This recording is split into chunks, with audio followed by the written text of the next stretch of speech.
हाय नमस्ते। हाँ, आप देख रहे हैं स्टडी डायरी यूट्यूब चैनल और इस सेशन में हम चैप्टर 5 को देखेंगे। क्लास 10th का है ये, तत्वों का आवर्ती वर्गीकरण।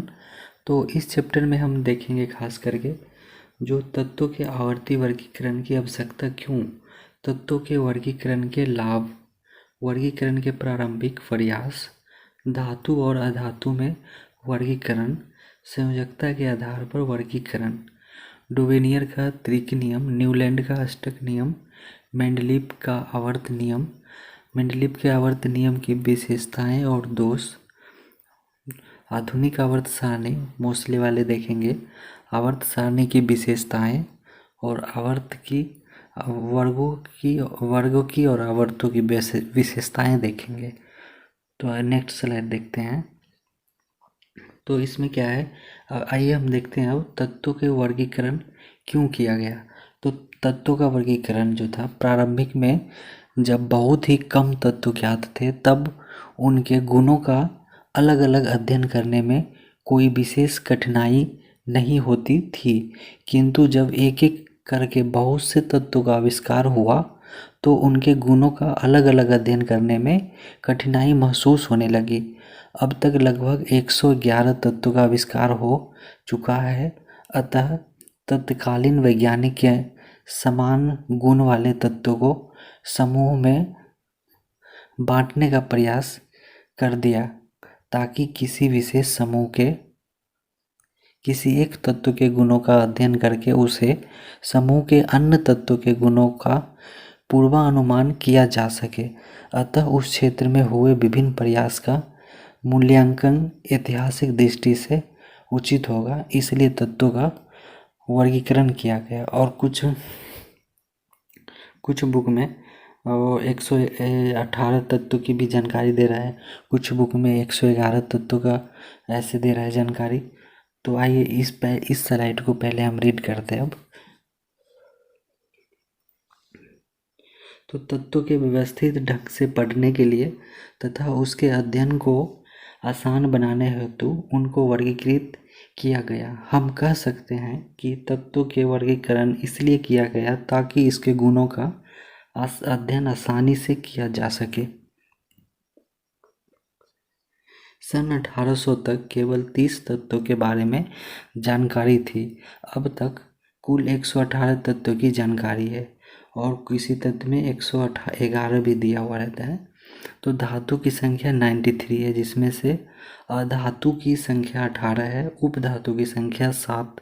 सबसे पहले तत्व को धातु एवं अधातु में वर्गीकृत किया गया है। अगला स्लाइड देखते हैं। तो तत्वों के वर्गीकरण से लाभ, तो तत्वों के वर्गीकरण से जो लाभ है उसको हम देखेंगे। तो इसमें तत्व के वर्गीकरण के निम्नलिखित लाभ प्राप्त होते हैं। इसमें तत्वों के गुणों का अध्ययन नियमित तरीके से किया जा सकता है। सभी तत्वों के गुणों का अलग अलग अध्ययन करने की आवश्यकता नहीं पड़ती है। किसी समूह के एक विशिष्ट तत्व के गुण की जानकारी हो जाने पे उस समूह में अन्य तत्वों के गुणों का अनुमान लगाया जा सकता है। किसी समूह के तत्वों के गुणों में होने वाले क्रमिक परिवर्तन को समझना आसान हो जाता है। इससे विभिन्न समूह के तत्वों के पारस्परिक संबंध की जानकारी प्राप्त की जा सकती है। अगला स्लाइड है धातु के वर्गीकरण में वर्गीकरण के प्रारंभिक प्रयास। तो इसमें देखेंगे पहला वाला जो प्रयास था, धातु एवं अधातु में व्याकरण, मतलब classification into metals and non metals. तो सर्वप्रथम 18वीं शताब्दी में लेवोरियर ने तत्वों का वर्गीकरण धातु और अधातु के आधार पर किया। उनके अनुसार कुछ सभी गुण सभी धातु में समान रूप से पाए जाते हैं। उदाहरण के लिए धातु चमकीली, आघातवर्धनीय, तन्यता होती है, ये ऊष्मा और विद्युत के सुचालक होती है तथा इसके ऑक्साइड भास्मिक होते हैं।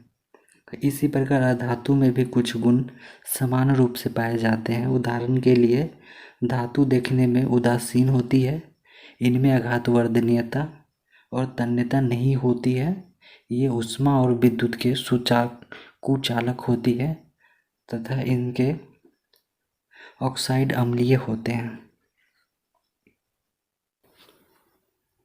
तो धातु और अधातु के आधार पर वर्गीकरण, यह प्रणाली निम्नलिखित कारणों से जो है विफल हो गया।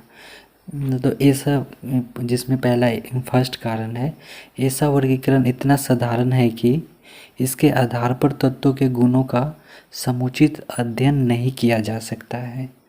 और दूसरा इसका दोष ये था कि यह बहुत सी धातु के बीच में भिन्नताएं की व्याख्या नहीं कर पाता है।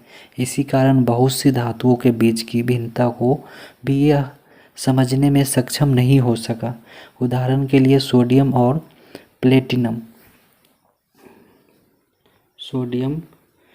प्लेटिनम दोनों ही धातु है, किंतु सोडियम अतिक्रियाशील है, जबकि प्लेटिनम जो है वो क्षार धातु है और ये प्लेटिनम धातु है।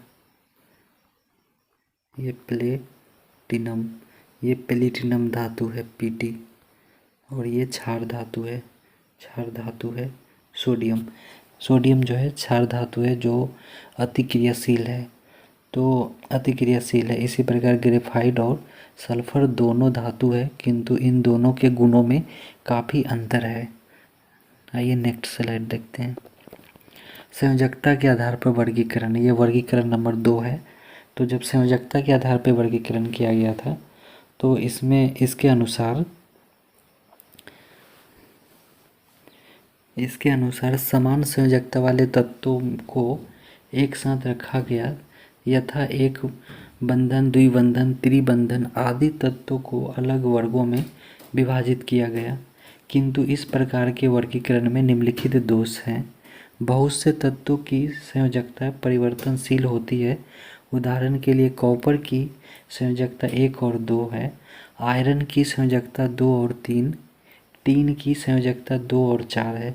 अतः इन तत्वों का वर्ग में स्थान अनिश्चित हो जाता है।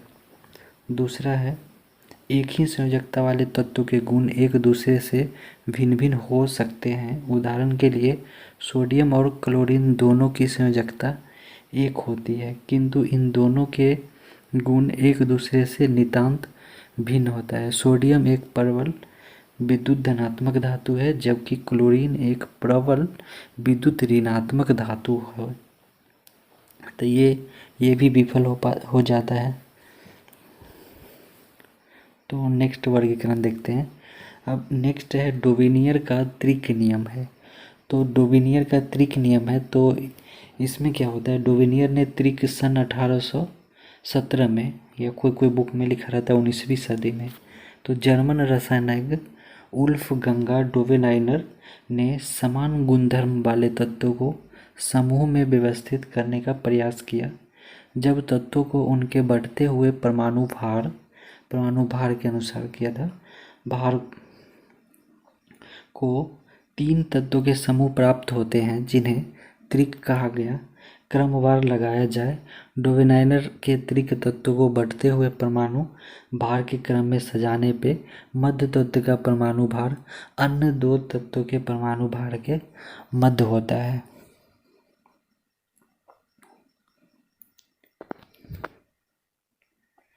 जैसे जो है यहाँ पे कैल्शियम ले लिया, तो कैल्शियम लिए तो इसका परमाणु द्रव्यमान होता है कैल्शियम का 40, और बेरियम ले लिया अगर, तो बेरियम का परमाणु द्रव्यमान होता है 137, और इसके बीच में एक स्टेंसियम ले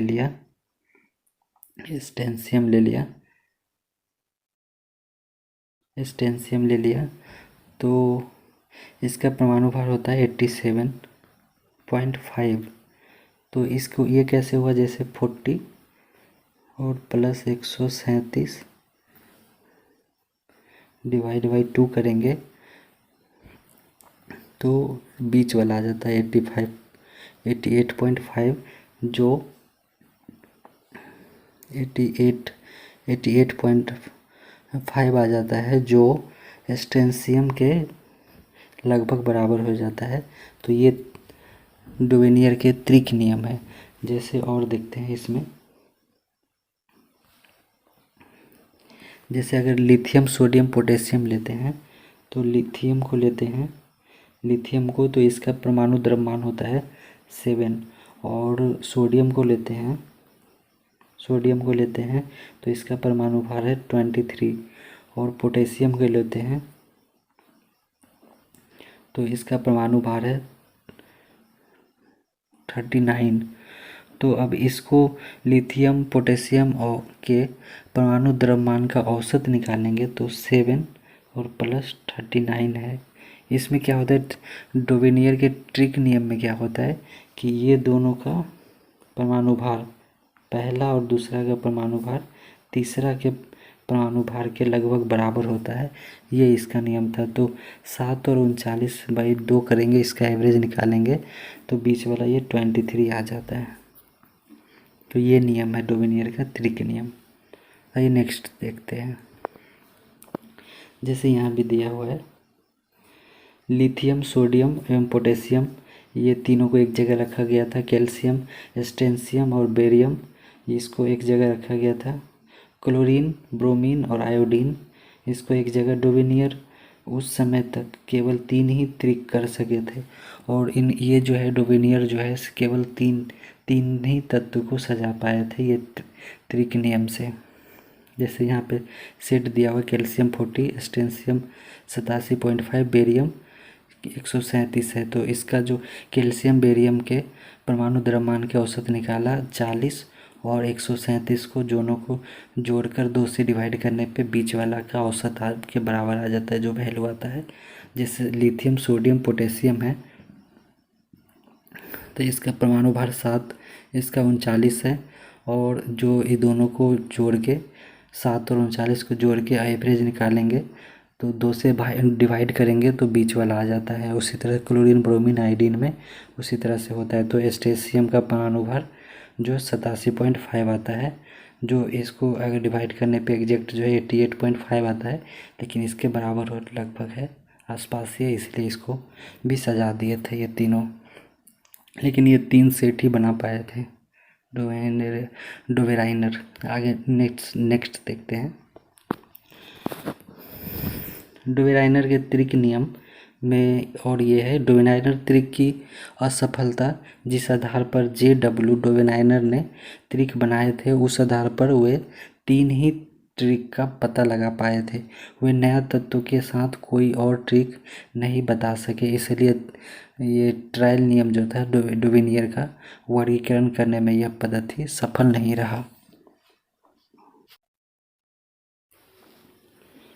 और यहाँ स्टेंशियम का जो है सो संकेत SR होता है। मैंने पीछे पहले स्लाइड में ST कर दिया था। नेक्स्ट देखते हैं। अब देखते हैं न्यूलैंड का अष्टक नियम, न्यूलैंड का अष्टक सिद्धांत को देखते हैं। तो पहले इस स्लाइड को देख लेते हैं। तो न्यूलैंड का अष्टक सन 1866 में अंग्रेज वैज्ञानिक जॉन न्यूलैंड्स के ने ज्ञात तत्व को परमाणु द्रव्यमान के आरोही क्रम में व्यवस्थित किया था। ये भी परमाणु द्रव्यमान के अनुसार ही आरोही क्रम में व्यवस्थित किए थे न्यूलैंड भी। इन्होंने सबसे कम परमाणु द्रव्यमान वाले तत्व हाइड्रोजन से आरंभ किया तथा 56वें तत्व थोरियम पर इसे समाप्त कर दिया। कहाँ से स्टार्ट किए थे? हाइड्रोजन से स्टार्ट किए थे और थोरियम तक समाप्त कर दिए थे। इन्होंने पाया कि प्रत्येक 8वें तत्व का गुणधर्म पहले तत्व के गुणधर्म के समान है। इन्होंने इसकी तुलना संगीत के अष्टक से की थी, इसलिए उन्हें इसे अष्टक का सिद्धांत दिया। इसे न्यूलैंड का अष्टक सिद्धांत के नाम से जाना जाता है।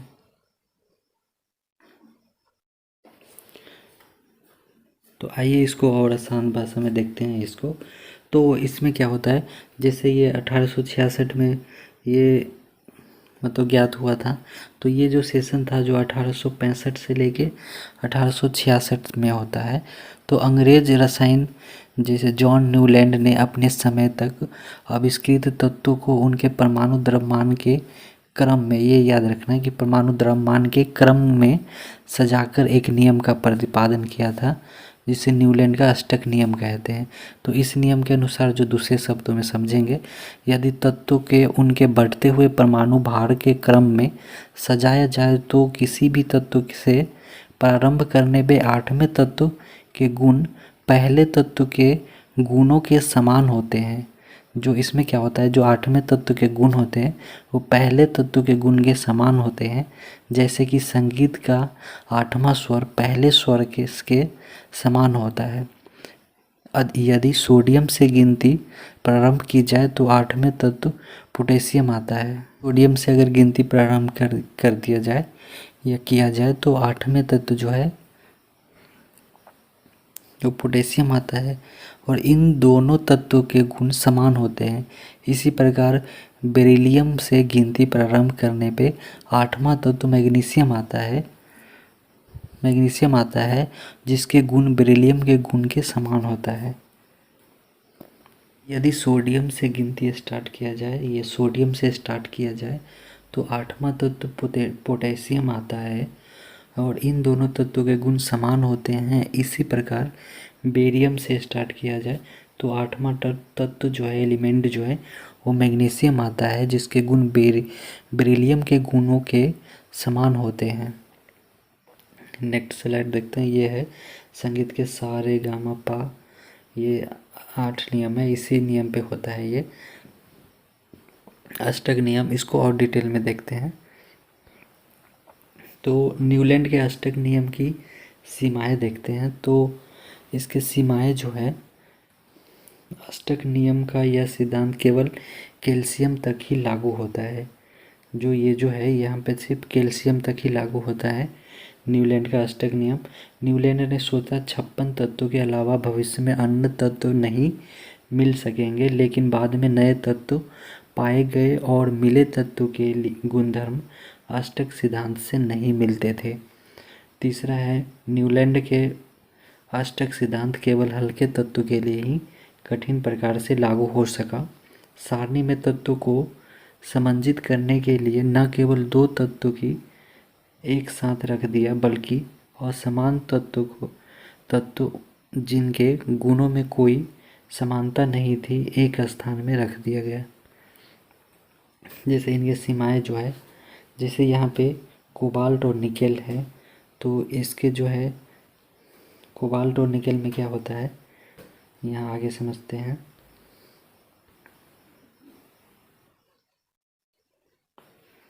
ये क्या होता है कि न्यूलैंड ने कुछ असदृश गुण वाले तत्वों को एक ही स्तर के अंतर्गत रखा। उदाहरण के लिए कोबाल्ट और निकेल जो होता है, जैसे कोबाल्ट और निकेल है, तो कोबाल्ट और निकेल के अंतर निकेल जैसे लोहा और क्लोरीन के साथ रखे गए हैं, जो है सो लोहा और क्लोरीन के साथ रखे गए हैं, लोहा और क्लोरीन के साथ रखे गए हैं, जबकि उनके गुणों में भिन्नता है। इसी प्रकार लोहा और कोबाल्ट को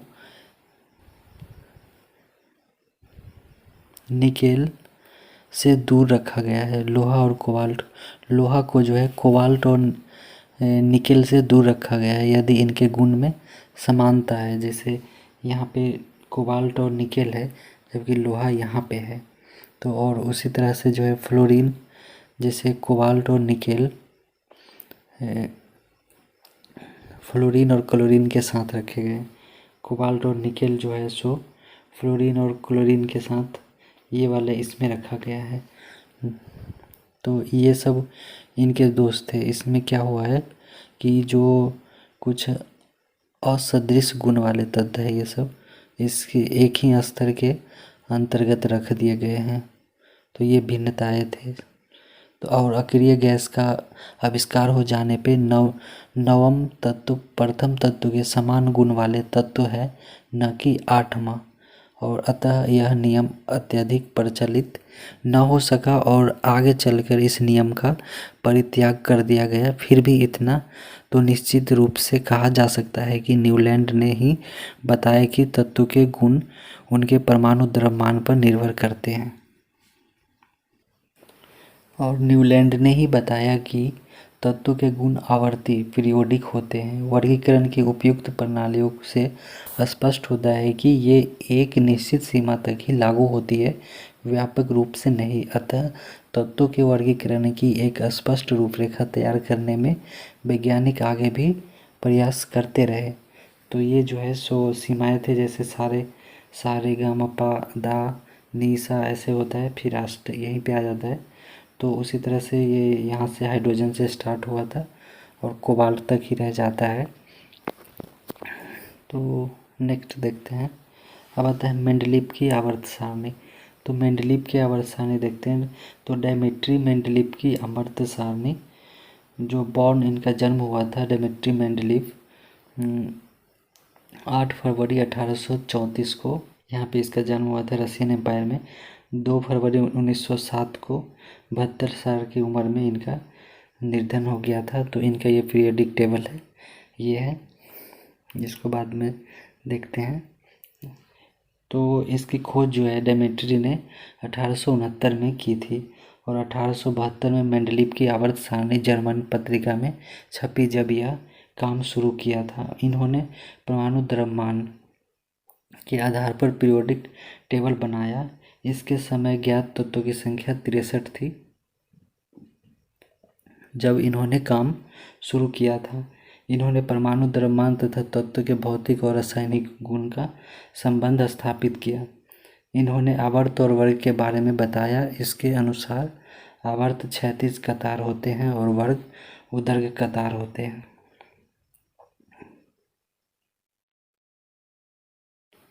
और पहले इनके बारे में और समझते हैं।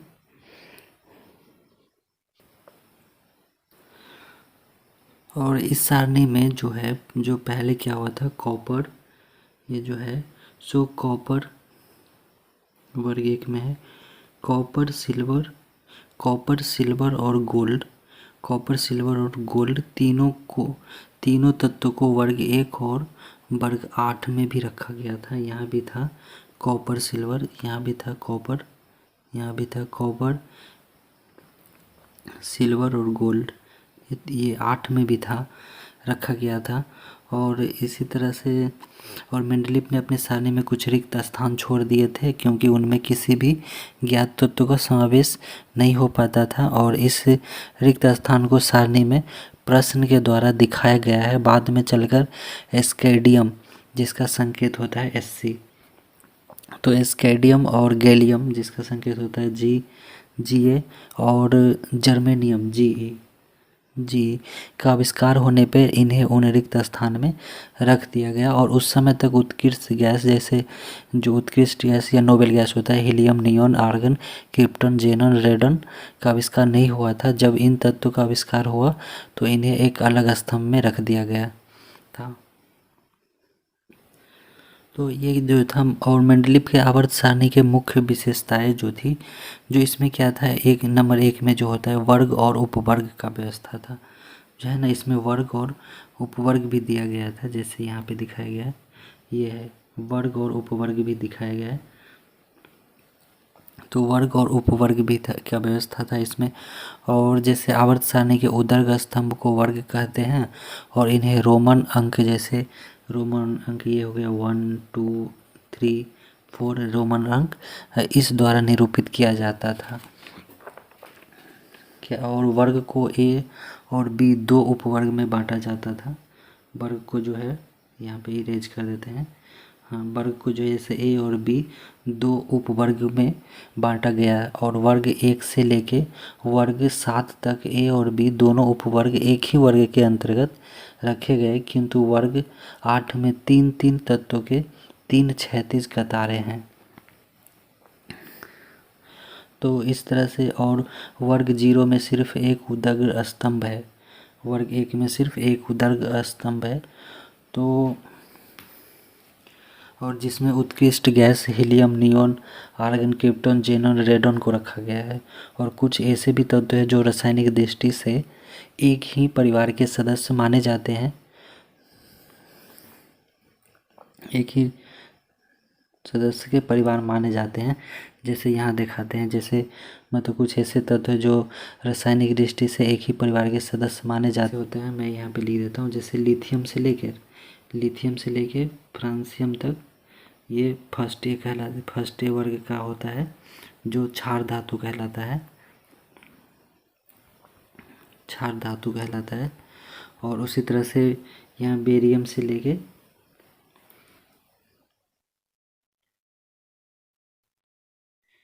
रेडियम तक जो है सेकेंड ए कहलाता है, जो क्षारीय मृदा धातु कहलाता है। जैसे अभी हम वर्ग को देख रहे हैं, तो वर्ग ए, जैसे वर्ग ए जो होता है, वर्ग ए जो है इसको क्षार धातु बोलते हैं। और वर्ग सेकेंड ए जो होता है, तो इस में जो एलिमेंट होते हैं सेकेंड ए में जो एलिमेंट होता है इसको क्षारीय मृदा धातु बोला जाता है। और 4A में जो होता है 4A, तो ये 4A वाले जो एलिमेंट होता है, नहीं 6 वाले को देखते हैं, इंपॉर्टेंट को देख लेते हैं। 6A वाले जो होता है उसको चारकोल बोला जाता है। और 6A को हैलोजन, 7A को हैलोजन से बोलते हैं। 0 वाले को उत्कृष्ट या नोबेल गैस बोला जाता है। और फर्स्ट बी जो होता है, ये फर्स्ट है, और ये बी वाले जो लाइन रहेगा तो इसको जो बोला जाता है उसको मुद्रा धातु बोला जाता है। और 8 वाले जो होते हैं इसको प्लेटिनम धातु बोला जाता है। और थर्ड बी जो होता है, ये थर्ड और बी है, तो इस वाले वर्ग में जो एलिमेंट आता है तो उसको जो बोला जाता है लेंथेनाइड। और थर्ड बी को लेंथेनाइड और एक्टिनाइड, ये दोनों होता था इसमें जो वो मैं टेबल ला नहीं पाया, तो मैं ऐसे मुँह से ही बोल दिया हूँ। ठीक है। और इसी प्रकार जो आवर्त को अगर देखते हैं, आवर्त को देखेंगे तो ऐसे देखेंगे। तो आवर्त को देखते हैं तो आवर्त सारणी में 36 कतार आवर्त कहलाते हैं। सारणी में 1 से लेकर 7 आवर्त होता है। 1 से लेके 7 आवर्त होता है। यहाँ 1 से लेके यहाँ 7 तक ऐसे आवर्त हो जाता है। तो 1 से लेके आवर्त से उसमें 7 हो जाता है। तो उसमें से जो यहाँ पे है, जैसे आवर्त है ये, तो इसमें पहला जो है हाइड्रोजन से लेके हीलियम तक, उसमें 2 तत्व है। और दूसरा जो है लिथियम से नियोन तक है, उसमें 8 है। सोडियम से आर्गन तक तीसरा मतलब आवर्त में 8 तत्व है। चौथा में 18, पाँचवा में भी 18, और छठा में 32 है। और सातवां में यहाँ 87, इससे स्टार्ट होता है, यहाँ तक है, और भी है। तो अज्ञात तत्व है। तो ये आवर्त टोटल 7 होते हैं। तो मेंडलीव के जो है से अब गुण को देखते हैं। तो सारे उपलब्ध तत्वों को सजाया और कुछ खाली स्थान छोड़ा। जब भी खोज हो उसे खाली स्थान पर लिखा जा सके। जब अक्रिय गैस की खोज हुई तो उसे बिना पीरियोडिक टेबल को बाधित किए बाएं ओर रखा। और इसके अलावे आवर्त सारणी में ये सीजियम, जर्मेनियम, गैलियम को बाद में शामिल किया गया। तो ये सब कुछ गुण था।